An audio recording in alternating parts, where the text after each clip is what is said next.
Kotak besar. Suatu malam, rumah Sufi Mukidi kedatangan seorang maling. Ketika maling datang, Sufi Mukidi nampak sedang duduk santai di atas dipan lengkungnya yang terbuat dari pokok bambu, yang memang tumbuh melengkung pada awal tumbuhnya. Saat itu dia tengah berzikir sambil menikmati rokok kaum kesukaannya. Mendadak Sufi Mukidi terkaget, di saat melihat kelebatan orang yang mendekat ke pintu rumahnya yang terbuat dari anyaman bambu. Dia turun dari amben dengan tak lupa mematikan rokok kawungnya terlebih dulu, kemudian dia memasukkan sisa puntung rokok kawung yang belum tuntas dia sedot, ke dalam lipatan pecinya, untuk dirokok lagi setelah keadaan aman, begitu pikirnya.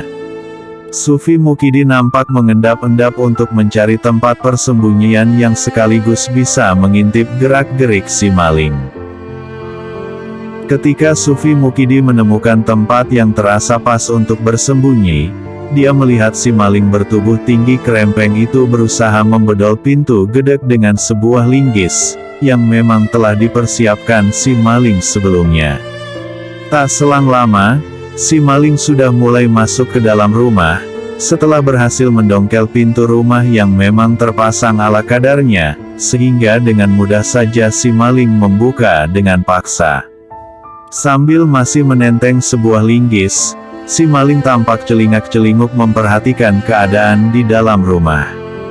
Tes, terdengar tetesan keringat dingin mengucur jatuh dari jidat gosong Sufi Mukidi.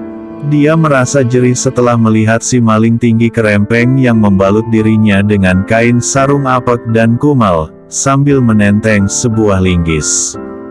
Nampak Sufi Mukidi meringis, menahan mulutnya agar tidak batuk, karena hidungnya telah menyedot banyak debu halus di tempat persembunyiannya yang pengap berdebu dan bau coro pula. Sufi Mukidi melihat si kerempeng itu mulai membuka pintu lemari.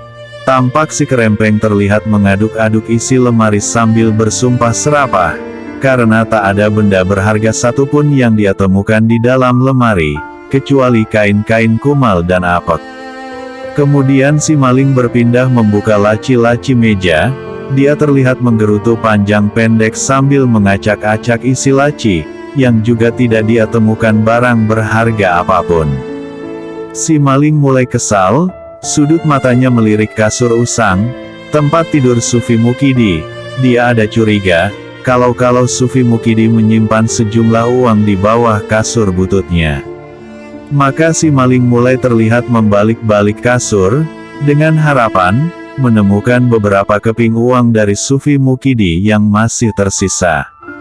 Kembali bibirnya mengumpat, dia hanya mendapatkan beberapa kutu busuk yang sedang pacaran dengan sesama kutu busuk, di sela lipatan kasur butut itu. Si kerempeng pun menjadi semakin uring-uringan. Sementara Sufi Mukidi merasa perutnya kaku menahan mulutnya agar tidak tertawa. Namun dengan tanpa kenal menyerah, si maling mencoba untuk tidak putus asa. Dia bertekad untuk mendapatkan barang apa saja, yang penting masih laku untuk dijual, meskipun dengan harga sangat murah sekalipun, untuk dibuat membeli makanan, demi mengganjal perutnya yang sudah terasa begitu lapar, karena sudah sejak kemarin dia tidak makan. Si maling kerempeng nampak mengitari seisi rumah dengan sorot matanya yang nampak kesal. Tadinya dia merasa lega, karena begitu berhasil masuk rumah yang akan dia satroni, si maling tidak menemukan rumah itu ada berpenghuni. Namun hatinya dongkol, karena setelah mengacak-acak seisi rumah, dia tidak mendapatkan satupun barang berharga yang bisa dia bawa. Namun pada suatu ketika, mata nyalangnya melihat ada satu kotak berukuran agak besar di sudut kiri rumah itu.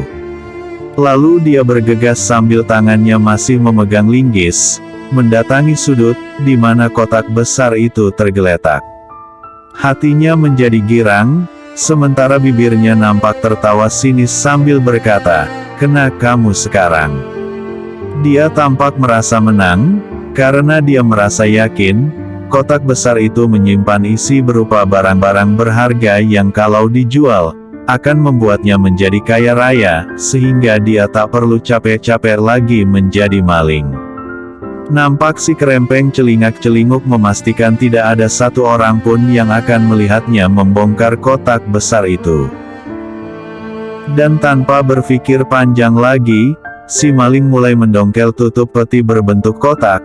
Dengan sekuat tenaga, linggis di tangannya mengungkit satu persatu paku yang tertancap di sela-sela engsel demi engsel, berikut gerendel tutup peti. Meski tetes-tetes peluh sudah kuyup bersimbah dari jidatnya yang sudah mulai keriput, terlihat si kerempeng sangat antusias, bersama harapannya yang sudah terlalu jauh menggapai ke puncak awang-awang. Kini nampak mulut tutup peti sudah terlihat mulai menganga. Si kerempeng terlihat wajahnya semakin sumringah, matanya memancarkan binar-binar optimis luar biasa. Dia terdengar setengah berteriak, "Aku kaya, ah." Dan setelah tutup peti terbuka sempurna, si maling dakdikduk hatinya, karena dia melihat segumpal kain putih bersih di dalam peti, seakan-akan membungkus sesuatu. Emaskah? Permatakah? Atau apakah? Kata dalam hati si maling menjadi campur aduk tak karuan. Seraya tangannya menjangkau gumpalan kain putih dengan mengangkatnya dari dalam peti. Tapi dia heran dan penasaran, gumpalan kain putih besar itu ternyata kain yang membungkus kotak kecil berwarna coklat tua. Hanya kain itu dibelit-belitkan berkali-kali sehingga nampak terlihat besar. Setelah dia melempar kain pembalut si kotak kecil, dengan hati kembali dakdikduk dia berusaha membuka tutup kotak kecil yang sudah mulai berkarat. Dan setelah tutup terbuka, dia mendapatkan secarik kertas yang bertuliskan, "Maaf, Anda belum beruntung.